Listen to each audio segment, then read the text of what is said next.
I just received this deck in the mail from Beyond Words Publishing. It's called The Power of Symbols deck. And it's by Stefano Fusi, F-U-S-I. I hope I am pronouncing your name correctly, Stefano. And it says here, sacred images for meditation, divination, and coloring. That's intriguing. I'm very intrigued. Even though personally I don't color, I do know that a lot of people are into it these days, and it's been shown to have therapeutic value for people in some ways, and it looks like a lot of fun actually. Just for me personally, when I'm not busy doing the things that I do as a tarot reader and tarot teacher, because I'm practicing those kinds of things. I'm meditating, I'm learning and studying the things associated with tarot or tarot itself. I'm working with clients, I'm creating content, and being mindful and working on all those things all the time, every day, as best I can. So when I'm not doing those kinds of things, my thing is music. I play music. So that's probably why, and if anything, I'm trying to just have the essentials in my life as best I can, because as you all know, anybody watching this, life is already extremely complex and nuanced with so many different details and moving pieces all the time that we need to stay on top of. I know my wife actually created a coloring deck at one point that she created the images for, so she's into that, she's hip to that. But I'm going to open the deck and go to the next section of this video where you can see the cards, and let's get there. And just before we get to the next part of the video, if you'd like to get more information like this, more content like this, my newsletter, Tarot and Deep Soul.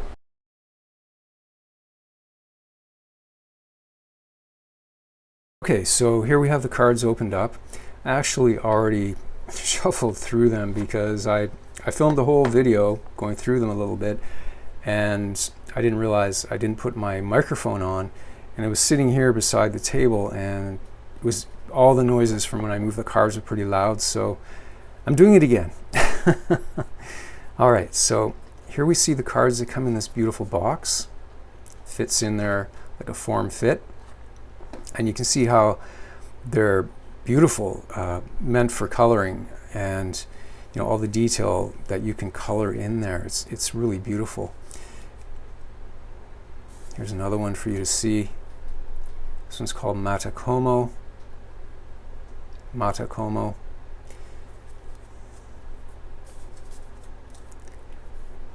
Dorhe.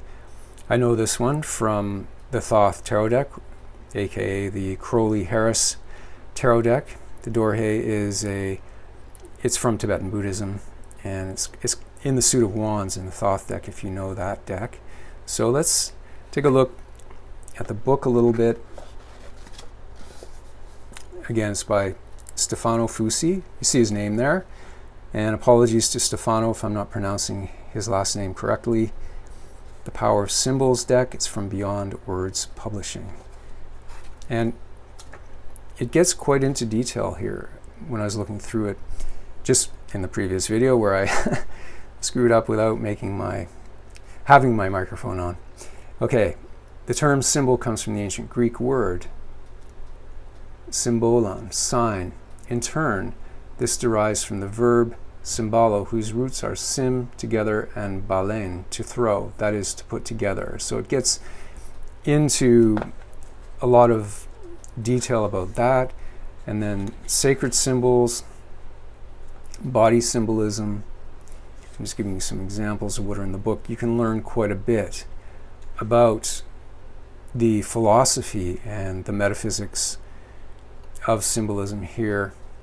For example, by studying the symbols and comparing them, one discovers the fact that some basic themes are common to all. The union between heaven and earth, between high and low, between human and divine.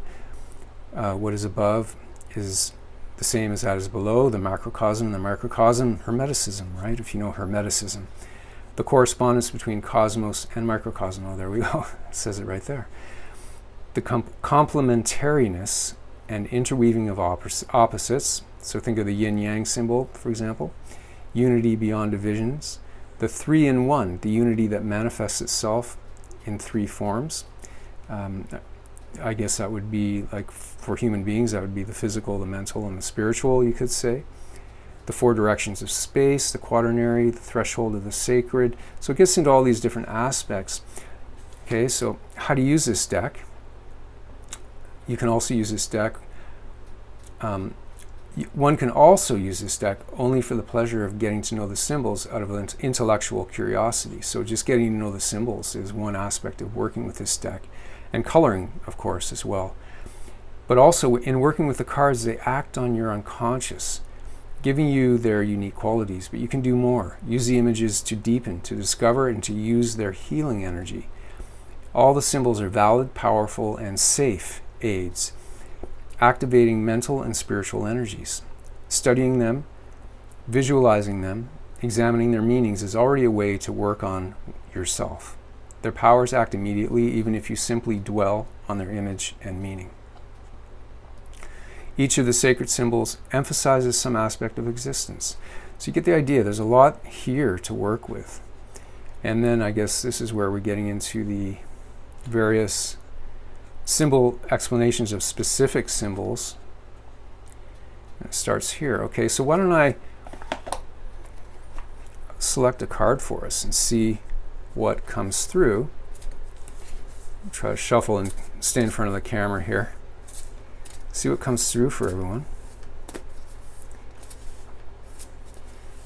It's a shame because I thought I made a pretty good video the first time around, and then I listened to it. I was like, oh no, the audio is not going to work. But the card that came through on that one was about going with the flow. So I said, okay, just make another one here with the microphone on. So positive guidance for everybody watching. Look for the synchronicity. And if it doesn't resonate, just at least be open to the wisdom that comes through from this sacred symbol. Positive guidance. What do we need to know? So for me, so it says dot and circle. Because for me, my first impression would be, oh, that's like the sun, the symbol for the sun in astrology. This is the symbol that astrologers use. Okay, but let's see what it says. So it's number 41.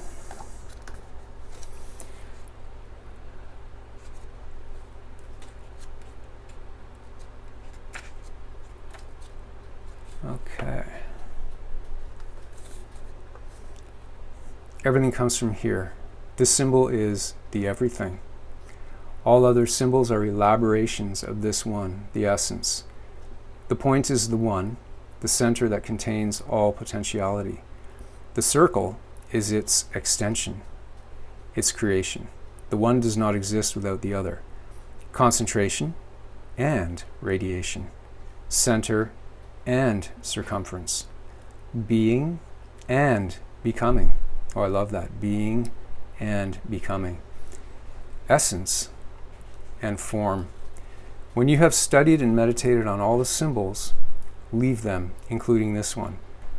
You will become a symbol yourself. So this is something to meditate upon, the dot and circle. And this is for all of us, just to realize that all is life, that you are important. You are, maybe you could say, you're the dot and the universe is the circle, but you also radiate outwards, and the circle needs you in order to know itself as well. So you are important for the universal to understand through your individual life as well. Both work together. I'm at a loss for words more than that, but that's the closest I can come to describing this essence. You describe it for yourself. You find your own words, your own philosophy to explain this and meditate upon this. And I would highly recommend this deck for anybody that's interested in symbols and a different way to meditate and to be reflective. And if you like coloring too as well, it would be really cool to own this deck if that appeals to you. I think it's a really excellent offering. It's unique, it's original, it's different, and powerful. So thank you so much to Beyond Words Publishing for sending me this to give my impressions. and share it with you here watching on YouTube. And other than that, I'll see you in the next video. Thank you for watching.